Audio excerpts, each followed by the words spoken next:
नमस्कार मेरे प्यारे देवी और देवताओं, देवियों और सज्जनों।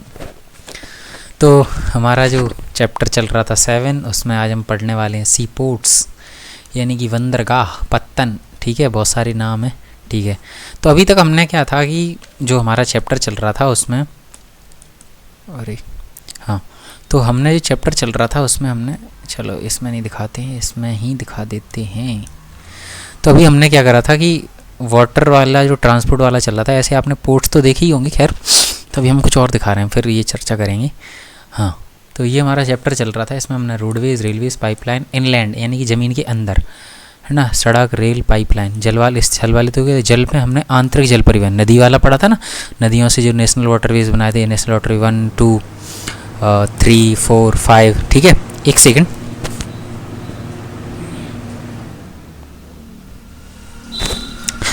सॉरी।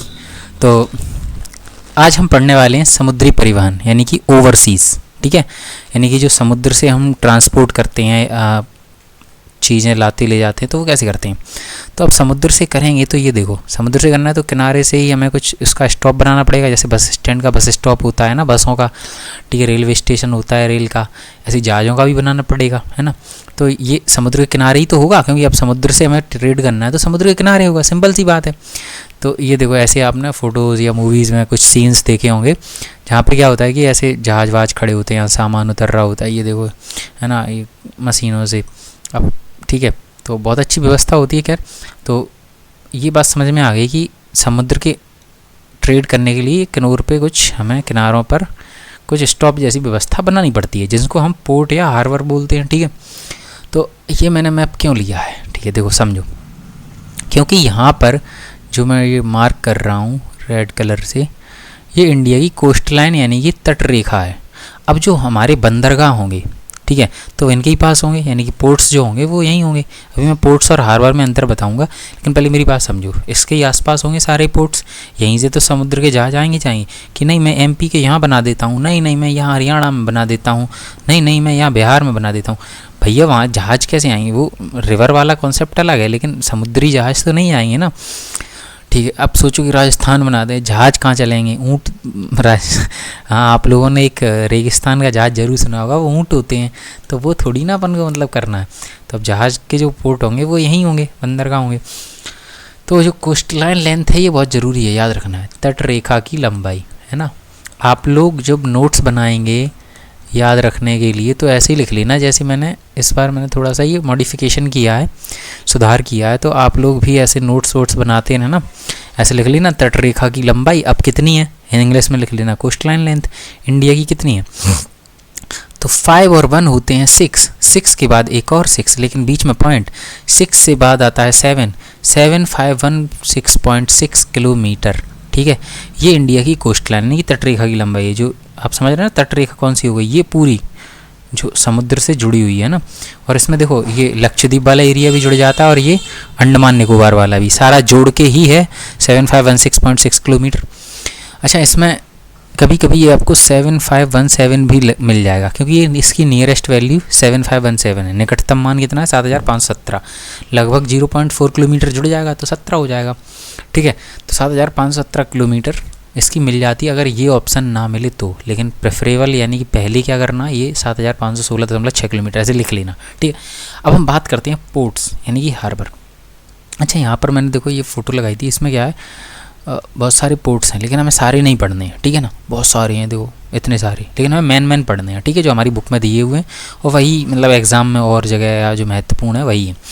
ठीक है, तो पोर्ट्स होता क्या है, पोर्ट्स एक ऐसी जगह होती है जहाँ पर जो हमारे शिप्स होते हैं ना, जहाज, वहाँ पर क्या होता है, लोडिंग और अनलोडिंग होती है। ठीक है, क्या होती है, लोडिंग और अनलोडिंग, यानी कि सामान या तो उतारा जाता है या चढ़ाया जाता है। ठीक है, बात समझ में आ गई। पोर्ट्स क्या होते हैं, जहाज, ये हिंदी में इसको कहते हैं पत्तन। ठीक है, पत्तन। अब बंदरगाह यानी कि हार्बर क्या होते हैं, बंदरगाह, दोनों में अंतर थोड़ा सा ही है। जैसे बंदरगाह होगा तो वो क्या होगा कि जहाज जो आएगा वो जहाज खड़ा होगा, है ना, रुकेगा, स्टे करेगा, है ना, स्टे शिप्स, है ना, जो जहाज होंगे। अब देखो ईंधन में अंतर क्या है, अब जैसे मान लो मैं अभी आपको फ़ोटो दिखा रहा था जिसमें हमारा पोर्ट बने हुए थे, तो जैसे आपने देखा होगा अपने यहाँ कभी, तो यहाँ अगर मान लो कि कोई और जी, मान लो एक और जहाज आ रहा है, ये यहाँ के खड़ा हो गया, कोई और जहाज आए यहाँ खड़ा हो जाए, ऐसे करते करते सारे जहाज खड़े हो जाएं। अब मान लो कि उसे अभी जाना नहीं है, अभी उसे यहाँ किनारे पे खड़े रहना, यहाँ भी खड़े रहना, तो सारा जो पोर्ट था वो घिर गया। अब मान लो कोई और ये जहाज़ आ रहे हैं, ये जहाज़ आ रहे हैं, ये जहाज़ आ रहे हैं यहाँ पे, तो अब ये जहाज़ आएंगे तो कहाँ खड़े करोगे, कहाँ उनका सामान उतारोगे, कहाँ उन पे चढ़ाओगे, तो जगह तो बचेगी नहीं। यानी कि जो फ्री होंगे, फ्री का मतलब जो खाली खड़े होंगे, जो जिनका कोई काम नहीं है, तो उनके लिए अलग व्यवस्था कर दो। जैसे बस स्टॉप पे आपने देखा हो, बस स्टैंड पे क्या होती हैं, बस जो जा नहीं रही होती हैं कहीं, तो वो अलग कॉर्नर से खड़ी होती हैं। जब उन्हें जाना होता है तो एक खास जगह पे आके फिर वहाँ से वो भरेंगे, चलो भैया यहाँ चल लो, वहाँ चल लो, ये वो फलाना ढिकाना करते रहते हैं। ठीक है, तो ऐसे ही इन जहाज़ का भी खेल है कि इन्हें खड़ी करने के लिए, मतलब फ्री खड़े करने के लिए, जहाँ पे मतलब उनका भी यूज़ नहीं है या फिर कुछ टाइम के लिए रुके हुए हैं, तो उन्हें हार्बर बोलते हैं, जहाँ पे रखते हैं। ठीक है, जब हमें लोड अनलोड करना, तो सामान चढ़ाना उतारना होता है, तो पत्थर, ये आप ऐसी हेडिंग बना के ऐसे लिख लेना। ठीक है, अब टोटल नंबर्स कितनी है, कुल संख्या कितनी है, कुल संख्या, तो कुल संख्या देखो बहुत है, लेकिन हमें क्या याद रखना है, मेजर यानी कि बृहद। ठीक है, बृहद यानी कि बड़े पोर्ट्स, बड़े कितने हैं, मेजर कितने हैं, 12। ठीक है, याद रहेगा। ऐसी माइनर यानी कि लघु, लघु मतलब छोटे। ठीक है, लघु कितने हैं, 200 हैं। ठीक है, याद रहेगा। मेजर कितने हैं, 12, माइनर कितने हैं, 200। बड़े बड़े पोर्ट्स कितने हैं, 12, और छोटे कितने हैं, 200। तो हमें ये संख्या ऐसे याद रखनी है। ठीक है, एग्जाम में कैसे भी पूछ सकता है। अब हम पढ़ते हैं एक एक करके सारे पोर्ट्स। ठीक है, 12 जो हमें 12 पढ़ने हैं वो। तो यहाँ पर मैंने ये पाकिस्तान वाला इसलिए लिया है क्योंकि जब भारत का बंटवारा नहीं हुआ था तो पाकिस्तान में जो पोर्ट था वो भी था अपने पास, तो उस पोर्ट का नाम था कराची, और जो आज भी है। तो आप लोग ये याद रख लेना, पाकिस्तान का एक पोर्ट है कराची, वो थोड़ा इधर साइड है ना, यहाँ पे पाकिस्तान है इधर। ठीक है, ये लिखा भी है, तो इधर साइड है। और अच्छा एक चीज़ और आप लोग, ये हमारा क्या है, अरेबियन सी है। ठीक है, अरेबियन सी इधर है ना, अरब सागर। ठीक है, और इधर कौन सा है, बे ऑफ बंगाल यानी कि बंगाल की खाड़ी, ये भी पता है अपन को। ठीक है, नीचे क्या है, हिंद महासागर है, खैर साउथ में। तो अब एक चीज़ और, थोड़ा सा डायरेक्शन के बारे में, चल अभी देखते हैं, वो बाद में देखेंगे डायरेक्शन, है ना। अभी अपन एक एक करके करते हैं। तो अब देखो, तटरेखा यहीं से शुरू होती है, गुजरात से, तो सबसे पहला पोर्ट भी गुजरात में ही है, यहाँ पर है। ठीक है, ये कुछ जानवर जैसा लग रहा है। ठीक है, अब गुजरात में मैंने कर दिया एक कांड। ठीक है, कांडला। ठीक है, पोर्ट का नाम याद रखना है, क्या है, कांडला। ठीक है, गुजरात का एक पोर्ट याद रखोगे, कांडला। कहाँ है, लोकेशन भी याद रखना, हो सकता है आपको मैप में दे दे और फिर कहे कि कांडला पोर्ट भरो, तो यहाँ भरना। ठीक है, कांडला पोर्ट का दूसरा नाम याद रखना, दीनदयाल पोर्ट। ठीक है, क्या है, दीनदयाल बंदरगाह। ठीक है, बंदरगाह और पत्तन क्या है, लगभग सेम शब्द यूज़ करने लगते हैं जनरल में, तो बस ऐसे याद रखना, दीनदयाल। ठीक है, कांडला का दूसरा नाम दीनदयाल। ये एक टाइडल पोर्ट है, यानी कि ज्वारीय बंदरगाह है। ज्वारीय अब क्या होते हैं, ज्वार तो आप समझते हैं, जब समुद्र की बड़ी सी लहर आती है, एकदम उठती हुई और एकदम पानी आता है बहुत सारा एकदम ज़मीन के पास, तो वो होता है टाइड। और आपको ये पूरा कॉन्सेप्ट समझना है, टाइड्स कैसे आते हैं, ज्वार कैसे आते हैं, कब छोटे बड़े ज़्यादा, पूरा मैंने एक डिटेल वीडियो बना रखा है, आसपास अराउंड अस करके एक मैंने प्लेलिस्ट बनाई है, उसमें मैंने पूरा समझाया कब आते हैं, कैसे आते हैं, सब कुछ। ठीक है, तो टाइडल पोर्ट है। टाइडल पोर्ट का मतलब है कि यहाँ ज्वार से जब पानी आता है ना, तो जहाज़ों को मदद मिल जाती है बढ़िया एंटर करने में, है ना, घुसने में।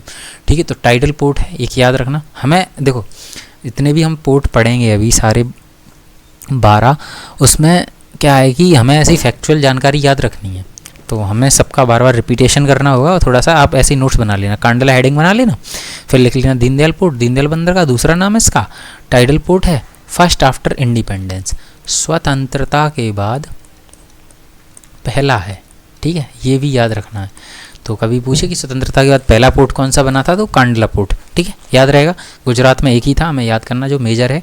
ठीक है, अब हम आते हैं उसके नीचे महाराष्ट्र है, ये तो हमारा गुजरात है। ठीक है, यहाँ हमने कांडला पढ़ लिया, ये हमारा नीचे महाराष्ट्र है। ठीक है, ये तो अपन को समझ में आ ही रहा है। अब महाराष्ट्र देखो, सारे पोर्ट कहाँ होंगे, समुद्र के किनारे, तो बॉर्डर के पास ही होंगे। बॉर्डर मतलब जो कोस्ट लाइन है, तटरेखा है। तो यहाँ पर हमें याद रखना है, महाराष्ट्र की राजधानी क्या है, मुंबई, सिंपल सा है, तो मुंबई हेडिंग बना लेना आप लोग, बढ़िया। इसमें एक ही चीज़ याद रखनी है, सबसे बड़ा पोर्ट है। ठीक है, ठीक है, सबसे बड़ा पोर्ट है भारत का, ठीक है, बिगेस्ट है। अब मुंबई की हेल्प करने के लिए, अब क्या मुंबई में बहुत ज़्यादा ट्रेड होता है, बहुत ज़्यादा सामान आता जाता है, बहुत सारे जहाज आते जाते हैं, तो बहुत ज़्यादा बढ़ रहा था इस पे लोड। तो इसके लोड को कम करने के लिए, इसकी मदद करने के लिए इसके पास ही एक और बना दिया जवाहरलाल नेहरू, ठीक है, याद रहेगा।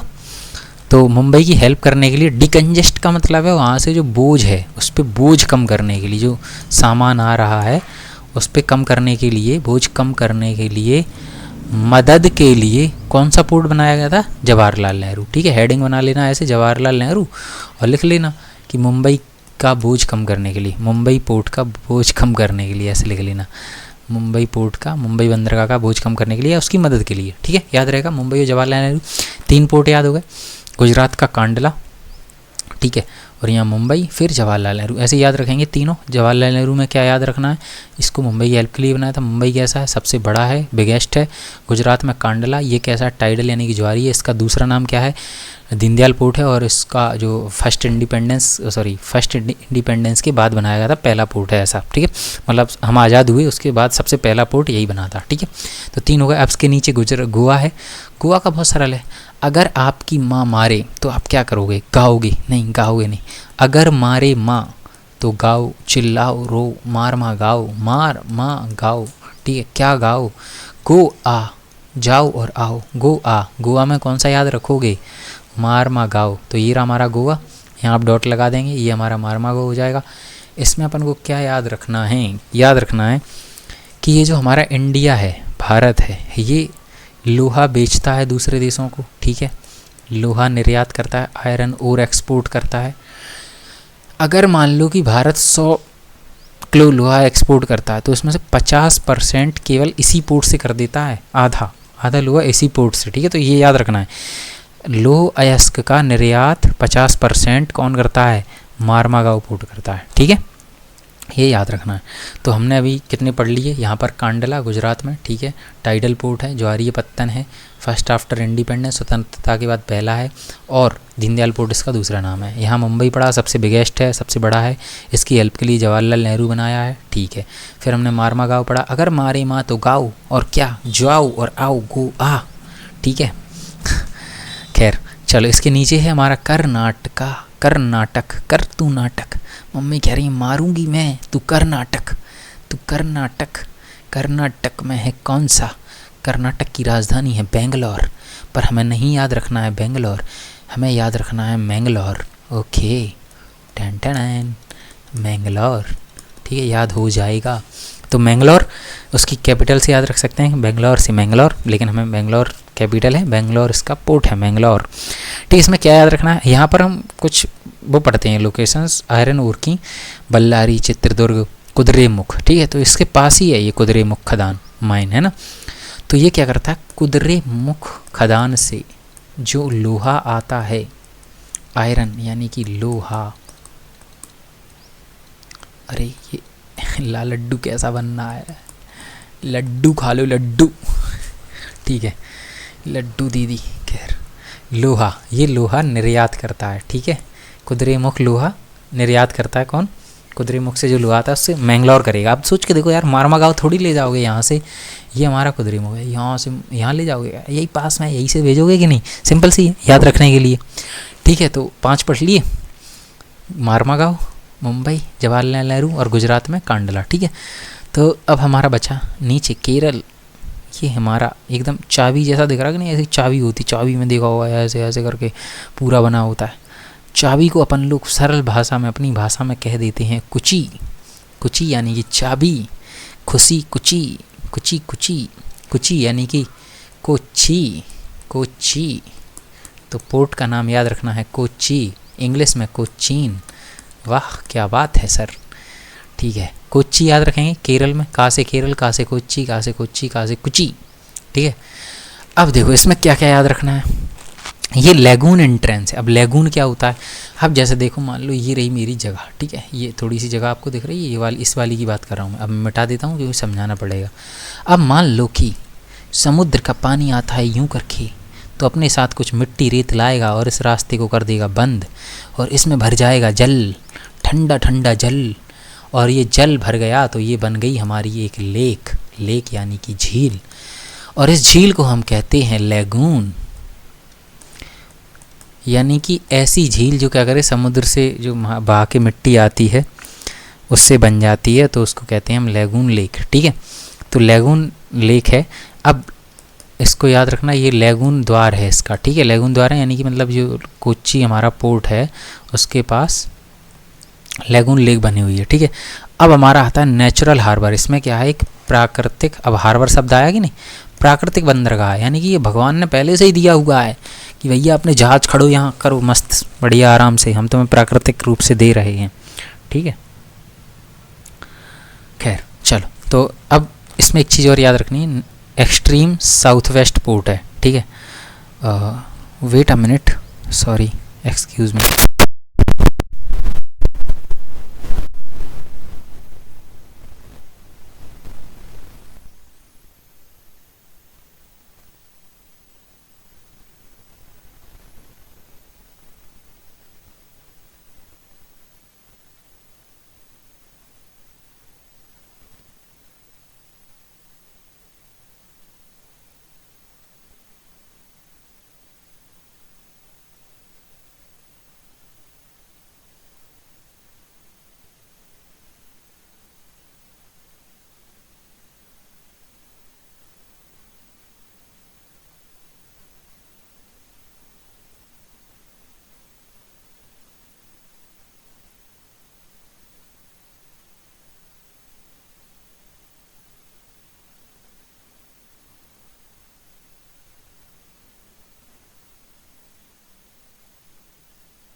ओह, I am sorry extremely guys. Oh, क्या है कि थोड़ा एक कॉल आ गया था। खैर, एक्सट्रीम साउथ वेस्ट, थोड़ा सा अपन यहाँ पे लोकेशन समझ लेते हैं, डायरेक्शंस। ठीक है, डायरेक्शंस, ठीक है ठीक है ठीक है, ओके ओके। चल देखो, ऊपर होती है नॉर्थ यानी कि उत्तर, नीचे होती है साउथ यानी कि दक्षिण, और इधर होता हमारा ईस्ट यानी कि पूर्व, और इधर होता हमारा वेस्ट यानी कि पश्चिम। तो इन दोनों के बीच में, किन दोनों के बीच में, वेस्ट और साउथ के बीच में एक नई डायरेक्शन है जिसको कहते हैं साउथ वेस्ट यानी कि दक्षिण पश्चिम, और इधर होगी हमारी कौन सी, दक्षिण और पूर्व, इन दोनों के बीच में यानी कि साउथ ईस्ट। ठीक है, तो डायरेक्शन समझ में आ गई। तो ये एक्सट्रीम साउथ वेस्ट में यानी कि इस डायरेक्शन में, ठीक है, इंडिया की। ठीक है, अगर हम इंडिया का मैप देखें तो वो समझें कैसे कैसे कैसे कैसे कैसे हुआ। चल देखो, अगर मान लो कि हमने ये बनाया इंडिया का मैप, तो ये देखो, ये बांट दिया हमने 4 पार्ट में। ठीक है, ये हमारी साउथ डायरेक्शन है दक्षिण, यही है हमारी वेस्ट यानी कि पूर्व। तो ये देखो, ये कौन सी हो गई, साउथ वेस्ट हुई कि नहीं, तो ये इस कॉर्नर पे ही तो है, ओ सॉरी, ये हमारा साउथ वेस्ट है, तो इसी डायरेक्शन में, इसलिए इसको साउथ वेस्ट, और इधर वाला क्या हो जाएगा, साउथ ईस्ट। ठीक है, यानी कि दक्षिण पूर्व, और ये वाला दक्षिण पश्चिम, और ये दक्षिण पूर्व। ठीक है, खैर हम आते हैं वापस अपने केरल में आते हैं। तो ये हमारा साउथ वेस्ट में यानी कि दक्षिण पश्चिम में है। ठीक है, कलर कलर कलर, ठीक है, ये हमारा दक्षिण पश्चिम में। ठीक है, ये बात समझ में आ गई। चल, तीनों डिटेल याद रही। ऐसी सेम, अब देखो, ये अब हमारे एक साइड के पूरे निपट गए। कौन कौन से, कांडला, मुंबई, जवाहरलाल नेहरू, इतना दूर नहीं है, जवाहरलाल नेहरू, ठीक है, मारमागांव, मैंगलोर और कोच्चि, और इनकी सारी डिटेल अपन को याद रखनी है। ठीक है, तो ऐसी 6 के 6 आप वेस्ट कोस्ट लिस्ट बना लेना, 4, 5 और 6, ऐसे आप बढ़िया से। पश्चिम तट, ये पश्चिम दिशा ही तो है, पश्चिम दिशा है। 6 के 6, 1, दूसरा, तीसरा, चौथा, 5वां और 6वां, 6 के 6 पूरे पोर्ट्स आपको ऐसे लिख लेने हैं, और सबकी डिटेल लिख लेनी है। जैसे मान लो पहला है कांडला, ठीक है, कांडला के सामने उसकी डिटेल क्या, ये एक टाइडल है, ठीक है, दूसरा नाम क्या है, दीनदयाल पोर्ट है, तीसरा इसकी क्या है, फर्स्ट आफ्टर इंडिपेंडेंस, स्वतंत्रता के बाद पहला है। ऐसे करके आपको 6 की पूरी लिख लेनी है। ठीक है, दूसरा क्या है, मुंबई है, सबसे बिगेस्ट है। तीसरा क्या है, जवाहरलाल नेहरू, इसकी मुंबई की हेल्प के लिए बनाया था। चौथा क्या है, मारमागांव, ये 50% आयरन ओर एक्सपोर्ट करता है, लोहा निर्यात करता है। 5वां क्या है, मैंगलोर, मैंगलोर में क्या याद रखना, कुदिरेमुख से लोहा भेजता है। 6वां क्या है, कोच्चि जो कहाँ है, केरल में। कोच्चि क्या करता है, ये एक लैगून है। लैगून तो समझ गया ना, लैगून लेक है, ठीक है। दूसरी चीज़ क्या याद रखनी है, साउथ वेस्ट में, दक्षिण पश्चिम में है। दक्षिण पश्चिम में एक और चीज़ याद रखनी थी, इसमें क्या याद रखनी थी, नेचुरल हार्बर है, यानी कि प्राकृतिक बंदरगाह है, ठीक है। इतनी इन्फॉर्मेशन। अब हम चलते हैं ईस्ट कोस्ट वाले पे, यानी कि इधर तमिलनाडु। ये तमिलनाडु है हमारा। तमिलनाडु में हमें सबसे नीचे याद रखना है तूतीकोरिन, ठीक है। ये रहा हमारा तूतीकोरिन, ठीक है, तूतीकोरिन। तूतीकोरिन का दूसरा नाम है वीओ चिदम्बरनार। हिंदी में ऐसे ही लिख लेना, वीओ चिदम्बरनार, ठीक है। एक्चुअल में क्या है यार, मैं वीडियो रिकॉर्ड कर रहा था, पूरी रिकॉर्ड हो गई, माइक थोड़ा दिक्कत कर गया, सारी वीडियो वेस्टेड, ठीक है। दोबारा रिकॉर्ड कर रहा हूँ। तो वीओ चिदम्बरनार, तो वीओ चिदम्बर। और अच्छा, अभी दूसरा नाम हमने कौन सा पढ़ा था, कांडला का दूसरा नाम दीनदयाल, याद रखना है। और एक और पढ़ लिया हमने तूतीकोरिन, जिसका दूसरा नाम वीओ चिदम्बरनार। इसमें भी देखो नेचुरल हार्बर है, प्राकृतिक बंदरगाह है। ये सारी इन्फॉर्मेशन आपको ऐसे ही लिख लेनी है। जो कोच्चि पढ़ा था, इसकी भी तो प्राकृतिक बंदरगाह था। ये साउथ वेस्ट में था और ये साउथ ईस्ट में है, ठीक है, याद रहेगा। ये क्या है, वीओ चिदम्बरनार है और साउथ ईस्ट में है, यानी कि दक्षिण पूर्व में है। ये दक्षिण पश्चिम में है। ये भी तो पढ़ा था हमने, प्राकृतिक बंदरगाह है, नेचुरल हार्बर है। ये भी तो नेचुरल हार्बर है, प्राकृतिक बंदरगाह है, तूतीकोरिन, याद रहेगा। ये दक्षिण पूर्व में है, ठीक है, याद रखना। आप पूरा लिख लेना, मैंने शॉर्ट में लिख दिया। अच्छा, एक चीज़ और याद रखनी है इसमें, trade with Sri Lanka and Maldives. देखो यहाँ पर हमारे इंडिया के नीचे, यानी कि इंडिया के कंटेक्स्ट में यहाँ देखोगे, यहाँ एक देश है मालदीव। तो अब देखो, इससे हमें ये क्या करता है, ये व्यापार करता है किस किस से, श्रीलंका से और मालदीव से, ये याद रखना, ठीक है। व्यापार किस किस से, श्रीलंका और मालदीव, ठीक है, याद रहेंगे। चलो, ये हमारे वेस्ट कोस्ट वाले, सॉरी ईस्ट कोस्ट वाले चालू हुए, पूर्व तट के। अब तमिलनाडु का एक और याद रखना है, चेन्नई एक्सप्रेस, ठीक है, चेन्नई, ज़्यादा ही बड़ा हो गया। चेन्नई ये सबसे ओल्डेस्ट और आर्टिफिशियल है, सबसे प्राचीन कृत्रिम है। कृत्रिम यानी कि मानव निर्मित है, यानी कि देखो इंसानों ने बहुत सारे बनाए होंगे, लेकिन ये सबसे पुराना है जो इंसानों ने बनाया था, ठीक है। ये चीज़ याद रखनी, सबसे पुराना है जो इंसानों ने बनाया था, ओल्डेस्ट आर्टिफिशियल है। सेकेंड आफ्टर मुंबई, यानी कि देखो इसका मतलब क्या है, मुंबई सबसे बड़ा है ना, बहुत ज़्यादा उस पर सामान आता जाता है। तो मुंबई के बाद जो दूसरा है, मुंबई के बाद दूसरा जो सबसे बड़ा है वो कौन सा है, चेन्नई, ठीक है, याद रखना, ठीक है, ऐसे ही लिख लेना, मुंबई के बाद दूसरा चेन्नई। वॉल्यूम का मतलब उस पर जो सामान आ रहा है उसकी मात्रा के आधार पे। अब हम आते हैं आंध्र प्रदेश। ये रहा, ये पुराना मैप है थोड़ा, यहाँ तेलंगाना है, ठीक है। तो तेलंगाना में तो कोई होगा नहीं। आंध्र प्रदेश में हमें याद रखना है विशाखापट्टनम, ठीक है, विशाखापट्टनम। तो विशाखापट्टनम कहाँ है, आंध्र प्रदेश में, ये याद रखना है। ये रही लोकेशन, यहाँ हमने पढ़ा चेन्नई, यहाँ पढ़ा तूतीकोरिन, ठीक है। तो विशाखापट्टनम में क्या याद रखना है, ये क्या है, इनलैंड है, अंतःस्थलीय है, मतलब ज़मीन के अंदर है। अभी तो सर आप कह रहे थे कि समुद्र के किनारे होंगे, तो ज़मीन के अंदर है। ज़मीन के अंदर मतलब क्या है कि रास्ता तो गया है, मतलब लेकिन डायरेक्ट समुद्र के कॉन्टैक्ट में नहीं है, ठीक है। डीपेस्ट लैंडलॉक्ड है, मतलब ज़मीन से घिरा हुआ है, ठीक है। कैसा है, ज़मीन से घिरा हुआ है और सबसे गहरा है। तो ये इन्फॉर्मेशन याद रखनी है इसकी, किसकी, विशाखापट्टनम की। ज़मीन से घिरा हुआ, सबसे गहरा, अंतःस्थलीय मतलब ज़मीन के अंदर। आयरन एक्सपोर्ट करता है, लोहा का निर्यात करता है। ये कुछ खास इन्फॉर्मेशन नहीं, ठीक है, मैन होती बहुत ज़्यादा, लेकिन फिर भी आप लिख लेना याद रखने के लिए, ठीक है। अब आंध्र प्रदेश के ऊपर जाएंगे, उड़ीसा। उड़ने के लिए चाहिए हमें पर यानी कि पंख, पर से बना पारादीप होगा तभी उड़ेंगे। ये भी एक टाइटल यानी कि ज्वारीय है। कॉन्ग्रेचुलेशंस, कौन सा था ज्वारीय, कांडला, याद है कि भूल गए, ठीक है। गंगा ब्रह्मपुत्र हेल्प, यानी कि जो गंगा ब्रह्मपुत्र का रीजन है, क्षेत्र है, ऊपर देखो, ऊपर का मतलब है थोड़ा आप उड़ीसा, ये रहा हमारा उड़ीसा, यहाँ है हमारा पारादीप, ठीक है। अब यहाँ से जो है गंगा नदी आती है और इधर से आती है हमारी ब्रह्मपुत्रा। ये दोनों मिलके, ये एरिया से जो क्या है बहुत ज़्यादा ट्रेड होता है, तो बहुत ज़्यादा अच्छा रीजन है, तो इसकी हेल्प करता है ये कौन, पारादीप, ठीक है। तो ज़्यादा खास नहीं है, लेकिन ये टाइडल जरूर याद रखना, टाइडल पोर्ट है, ज्वारीय है ना। कौन सा, और कौन सा पढ़ा था हमने यहाँ पर गुजरात में, कांडला, वो भी टाइडल है, ठीक है, 2 पढ़ ली।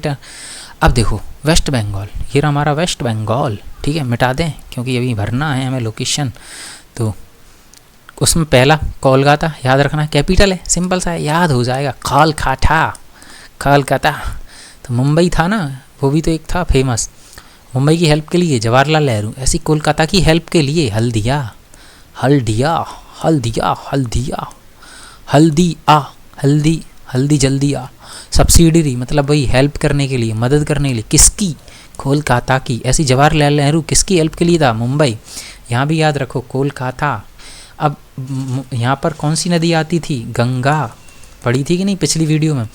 तो गंगा नदी को जब वेस्ट बंगाल यानी कि पश्चिम बंगाल में आ जाती है, पश्चिम बंगाल है ना, यहाँ लिख देता हूँ, तब इसको कहते हैं हुगली, ठीक है, हुगली नदी, ठीक है। तो हुगली नदी के किनारे है, ठीक है, हुगली नदी, ये याद रखना। कौन सा, कोलकाता, ये भी टाइडल है, ये भी ज्वारीय है।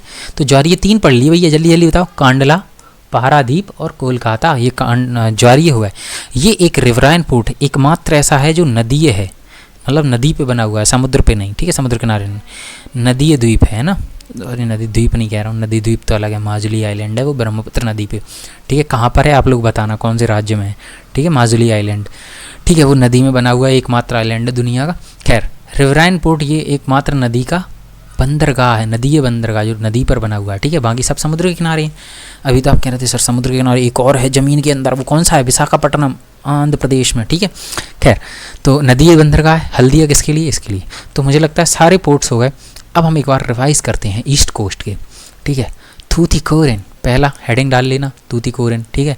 उसमें क्या लिखना है, साउथ ईस्ट में है, दक्षिण पूर्व में है, ठीक है। नेचुरल हार्बर है, प्राकृतिक बंदरगाह है, ठीक है। एक और इन्फॉर्मेशन क्या याद रखनी है, व्यापार किस किस से करता था, बताओ भैया, ये करता था श्रीलंका और मालदीव से, ठीक है। ऐसे पूरी इन्फॉर्मेशन लिख लेना। चेन्नई सबसे ओल्डेस्ट आर्टिफिशियल है, यानी कि प्राचीन और प्राकृतिक, ये आपको ऐसे ही पूरा लिखना है यार, मैं जल्दी जल्दी लिख देता हूँ, मेरी राइटिंग, खैर मैं बस आपको बता रहा हूँ, ठीक है। तीसरा है हमारा विशाखापट्टनम, ठीक है, विशाखापट्टनम। विशाखापट्टनम में क्या रखना है, लैंड लॉक्ड है, मतलब ज़मीन के अंदर है, भू अवरुद्ध है, ऐसे सबसे गहरा है। तो सारी इन्फॉर्मेशन आपको बता रहा हूँ मैं कैसे लिखना है। पूर्व तट हेडिंग डाल लेना, पूर्व तट के, और तूतीकोरिन कहाँ है, तमिलनाडु में, ये भी लिख लेना, मतलब उसके राज्य भी, ताकि भूलो ना, ठीक है। फिर पढ़ा हमने पारादीप, इंग्लिश में हिंदी में सेम है, उड़ीसा में है, ठीक है। और ये कैसा है, टाइडल यानी कि ज्वारीय है। फिर हमने पढ़ा कोलकाता, खोलकाता, ये कहाँ है, वेस्ट बंगाल यानी कि पश्चिम बंगाल में, हुगली नदी पर है, टाइडल है, ज्वारीय है। इसकी हेल्प के लिए हमने बनाया हल्दिया। तो मुझे लगता है कि सारे पोर्ट्स याद हो गए होंगे। ऐसे ही एक बार रिवीजन कर लेते हैं, आइए देखते हैं। सबसे पहले वेस्ट कोस्ट के, पश्चिम तट के, गुजरात में पढ़ा हमने कांडला, दूसरा पढ़ा हमने मुंबई, मुंबई कहाँ है, महाराष्ट्र में। तीसरा पढ़ा जवाहरलाल नेहरू, तीसरा कहाँ है, मुंबई में, सॉरी महाराष्ट्र में। चौथा मारेगी माँ तो गाना, गो और आओ, मारमा गाओ, गोवा, ठीक है। पांचवा हमने कौन सा पढ़ा था, मैंगलोर, मैंगलोर कहाँ है, कर्नाटक में। छठवा कौन सा है, कोच्चि, कोच्चि कहाँ है, केरल में, ठीक है। ईस्ट कोस्ट यानी कि पूर्व तट के, पूर्व तट के कौन से हैं, पूर्व तट के बताओ जल्दी जल्दी। सबसे पहले हमने नीचे पढ़ा तूतीकोरिन, ठीक है। दूसरा पढ़ा चेन्नई, ठीक है। तीसरा पढ़ा हमने विशाखापट्टनम, ठीक है। चौथा पढ़ा हमने पारादीप, उड़ीसा। पांचवा कोलकाता, कोलकाता। छठवा कैलकाटा, हल्दिया, ठीक है। 6 के 6, और इनकी सारी इन्फॉर्मेशन आप लोग लिख लेना, बार बार रिपीट करना, याद हो जाएगा। यहीं तक था। और अच्छा एक चीज़ और देखिए, आपका मैंने काम कितना सरल कर दिया है। ये देखो, आप पाइपलाइन पढ़ लिया, वाटरवेज पढ़ लिया। इसमें जब आप ये 5 वाटरवेज हमने पढ़े थे तो हमने देखा था कि 5 हो गए। अब इसके बाद यहीं से शुरू होती है हमारी, ये देखो, मेजर सी पोर्ट्स, ये हमने पढ़ लिया 12 मेजर, 1200 माइनर, इंटरमीडिएट, और 95% ट्रेड करते हैं, ठीक है, ये तो पता ही है। यहाँ से लेके पूरी यहाँ तक की कहानी और आगे तक की है ना, और आगे तक और भी आगे, ये आप देख रहे हैं ना, ये सब और ये सब, इंग्लिश अभी मैं हिंदी में भी दिखा दूंगा, ये सब, ये पूरा भैया मैंने आपको बिल्कुल एकदम छांट के पूरा समझा दिया है पूरा, ठीक है, यहाँ तक पूरा हो गया। हिंदी में भी देख लो, बुरा मान जाओगे, हिंदी मीडियम वालों को नहीं बताते भैया।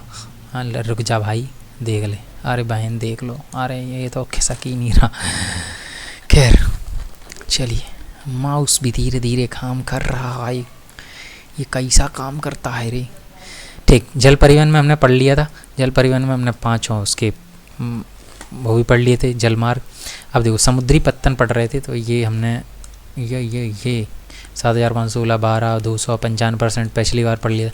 ये पूरी डिटेल आप जब इस बुक में पढ़ेंगे ना, और ये आगे ये सब, ये पूरी डिटेल आपको मैं पूरा करवा चुका हूँ, कंप्लीटेड, आपको समझा चुके हैं। ठीक है, तो ये हो गया, आप लोग देख लेना। फिर इसके आगे हमारा जो 1-2 टॉपिक रह गए हैं वो भी हम जल्दी ख़त्म कर लेंगे। मिलते हैं नेक्स्ट वीडियो में। आप बढ़िया से नोट्स बनाइए, याद करिए। जय हिंद।